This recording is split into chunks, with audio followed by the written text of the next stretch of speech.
Coucou Bikou de Safloumonsa, Loua, Eden Adoré, toute la famille. Voilà, je vous présente donc le livre de la vache qui vole, qui est terminé. Nous sommes le dimanche 17 janvier 2021. Nous sommes au Chili, à Mantawa. Il est 19h38. Et voilà, je veux vous déclarer mon amour à tous. C'est bien entendu un hommage à Tati, qui est une grande inspiration pour nous tous et qui m'a transmis l'histoire de la vache qui vole, que j'ai voulu ici, à laquelle j'ai voulu donner vie, à travers des dessins et un texte qui, j'espère, vous inspireront à leur tour. Voilà. Donc, on commence.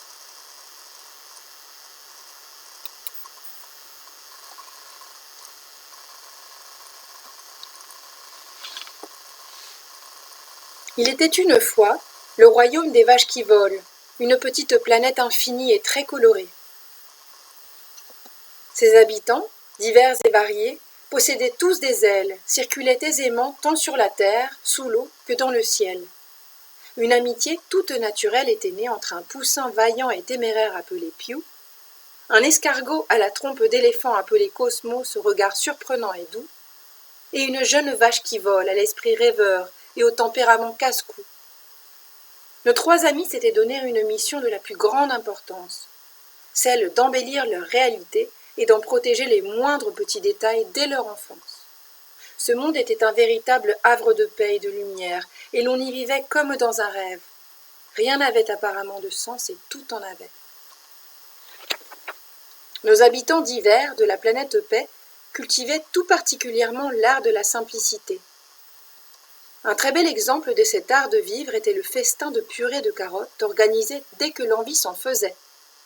Alors, toute la communauté de la planète Paix, avec son cortège de couleurs, de formes et d'ailes, se réunissait pour savourer le goût du bonheur, soigneusement assaisonné de poivre noir par trois petites fées colibris. Ce festin avait donc lieu tout le temps, plus que jamais. La paix, le rire et la joie du vivre ensemble étaient ainsi discutés et garantis. L'origine de ces peuples souriants et joyeux était inconnue. Les vaches qui volent vivaient un éternel présent dans leurs délicieuses prairies infinies. Rien n'égalait la douce saveur de leur lait cru. Cosmos, l'escargot, était le seul habitant de ces terres miracles à avoir conscience du temps, de l'origine et de la mémoire. Souvent d'ailleurs, nos trois amis quittaient les délicieuses prairies infinies pour rejoindre les sommets secrets et se raconter leurs histoires de fantaisie. Cosmos nous transportait alors à ce qu'il aimait appeler les temps du commencement.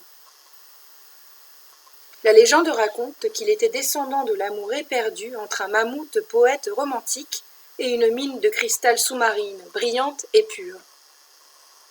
À chaque lever de soleil, il se rendait sur les berges du lac qui la possédait et lui présentait pour offrande des cailloux au cœur tendre et à la peau dure. Il espérait ainsi, par le jeu de la lumière et l'onde circulaire générée par les pierres jetées, recréer pour elle un ciel aquatique étoilé. Émue, la mine cristalline versait des larmes tièdes à la composition parfaite. La rencontre répétée pendant ces temps d'éternité de ces larmes tièdes avec les cailloux au cœur tendre a engendré au fil des siècles l'arrière-grand-père de Cosmos.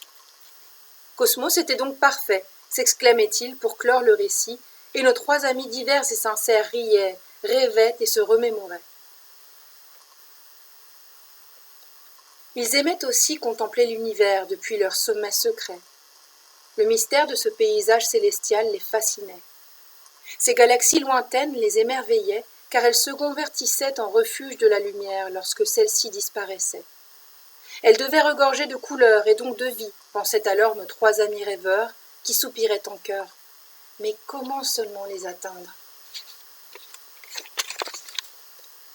Un beau jour, sur la planète Paix, baignée de rêves et de couleurs, la vache qui vole, guidée par sa curiosité toute naturelle, déploya ses ailes en s'interrogeant sur leurs usages éventuels. Puis elle regarda autour d'elle et constata que tous les êtres dans son monde en étaient pourvus. Certains se déplaçaient sur la terre, d'autres dans l'eau, et même dans le ciel. Le ciel. Alors l'espace le plus proche des galaxies lointaines, pensa-t-elle. Eureka! J'irai explorer le ciel, car de la terre j'en ai assez, puis l'espace, et pourquoi pas même aller rencontrer les étoiles, et leur lumière, et parcourir ces lointaines galaxies et percer leurs mystères. Cette très importante scène se déroulait sous l'attention bienveillante de ses fidèles amis. Nos rêveurs l'ignoraient encore, mais ils s'apprêtaient à se convertir en aventuriers sous le regard quelque peu inquiet des fées colibris et de la paisible indifférence du peuple des vaches qui volent, comme égarés dans l'éternel présent de leurs prairies.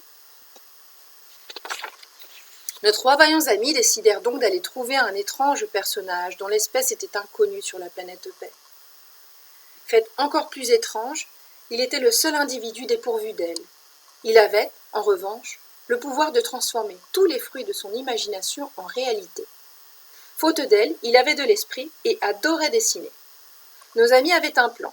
Ils voulaient lui présenter leur rêve de voyager pour explorer la lumière des étoiles et en rapporter les couleurs. Si leur récit parvenait à s'imprimer dans l'esprit de cette étrange créature, elle ferait de leur aventure une réalité. « Tu veux voler ?» dit l'étrange créature à la vache qui vole et à ses amis. Sa tête et son visage étaient recouverts de ce qui semblait être des filaments de soie, et son regard était profond et triste. Après un long silence, il ajouta « Je t'aiderai, car n'ayant moi-même pas d'aile, voler est mon rêve ultime. L'exaucer me permettrait ainsi de quitter cette terre sublime pour enfin voguer à l'infini dans le ciel étoilé. » Et voici nos amis, divers et motivés, réunissant tous les êtres zélés de la planète Paix. Si tu veux percer le mystère de la lumière des étoiles, tu dois apprendre à voler. Toi, qui possèdes des ailes, tu dois donc apprendre des autres et t'entraîner. Des jours durant, nos amis furent absorbés par l'étude des formes, des mouvements et les différents types de déplacements de chaque créature ailée pour nourrir ainsi leurs rêves ambitieux et voler. Après une longue période d'observation et de réflexion, notre créature, mi-rêve, mi-chair, mi-soie, s'exclame « Chaque vol est unique et dépend de l'essence de chacun. Je vais donc tâcher de saisir ton essence à travers mes dessins. » Le peuple entier de la planète Paix, divers et intéressés, découvrait stupéfait comment cette créature originale créait formes, couleurs et mouvements avec beaucoup de passion et en un instant. Pew, le poussin téméraire, pensa même que la pointe de ses petites ailes maladroites et frêles pouvait faire office de pinceau en attendant de les déployer un jour pour atteindre, lui aussi, le ciel. La vache qui vole, plutôt amusée par l'exercice de poser, rêvait comme à son habitude la tête et les cornes en l'air vers l'univers. Soudain, un spectacle inhabituel et horrifiant. Une forme à la couleur de l'ombre s'interposait entre les galaxies lointaines et les yeux de notre rêveuse, dérobant insatiablement la lumière, ne laissant derrière elle qu'un trou géant. La nuit même, la vache qui vole vit son sommeil bouleversé par un rêve terrifiant. Cette forme étrange à la couleur de l'ombre poursuivait son œuvre immonde, dévorant la lumière des étoiles, des galaxies lointaines et de tout l'univers. La vache qui vole volait enfin. Animée d'un courage fabuleux, elle se sentait invincible. Dans un élan, elle passa trop près d'un soleil et, oubliant que la lumière était aussi source d'extrême chaleur, elle se brûlait les ailes et tombait dans un gouffre froid, vide et sans fin. À son réveil, elle tressaillit. « Voilà un rêve qu'il vaudrait mieux que l'on oublie, » pensa-t-elle. Mais sa curiosité et son courage l'incitèrent plutôt à en tirer une leçon de vie. Rêver de voler peut être mortel, si l'on ne tient pas compte de la réalité. Le grand jour est enfin arrivé. Toute la communauté paisible est réunie sur la place de l'Harmonie, située au cœur des prairies savoureuses infinies. La créature, mi-chair, mi-soyeuse, au regard maintenant étincelant, présente la réalisation de son rêve à cette communauté diverse et fascinée.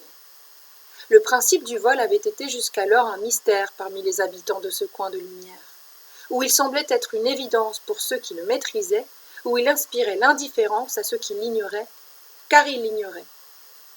Voici une montgolfière aussi légère qu'une coccinelle, puissante comme un dragon, pouvant voler de jour comme de nuit grâce à ses ailes agiles de chauve-souris et d'hirondelle et aux hélices de grillon. La créature, oubliant d'un coup son secret et triste passé, s'exclame : « C'est en embrassant l'essence unique de chacun d'entre vous, chers amis fidèles, que j'ai enfin pu réaliser mon rêve fou. »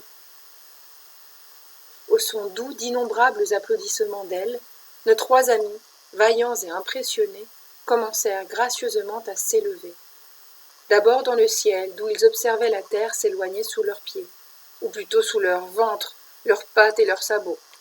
Puis, après avoir traversé la tendre couche cotonneuse des nuages, ils atteignèrent enfin l'espace, y découvrant déjà un monde nouveau.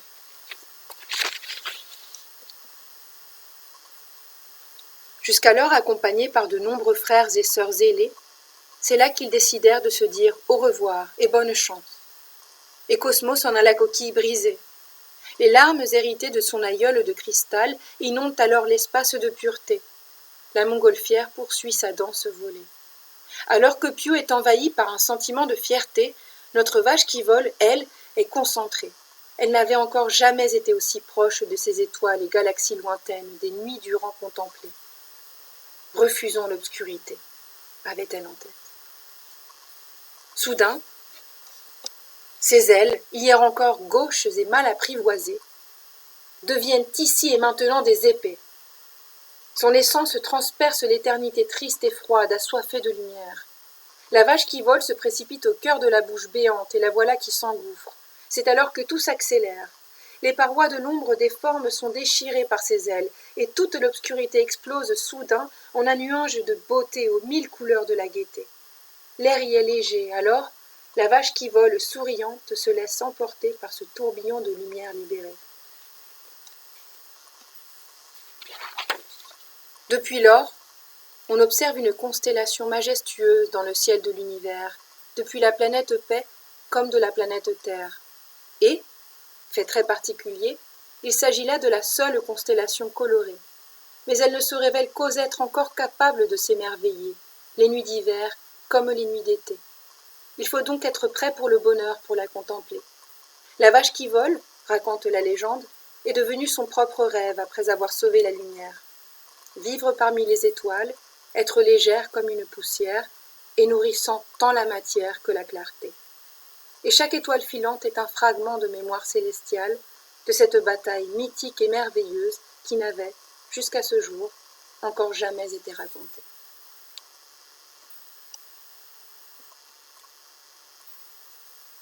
Atati, ton sourire est à la lumière ce que l'éternité est au temps, et le souvenir de ton existence, humble et fière, caresse à jamais nos tendres visages vieillissants. Périgord, planète Terre, année 86.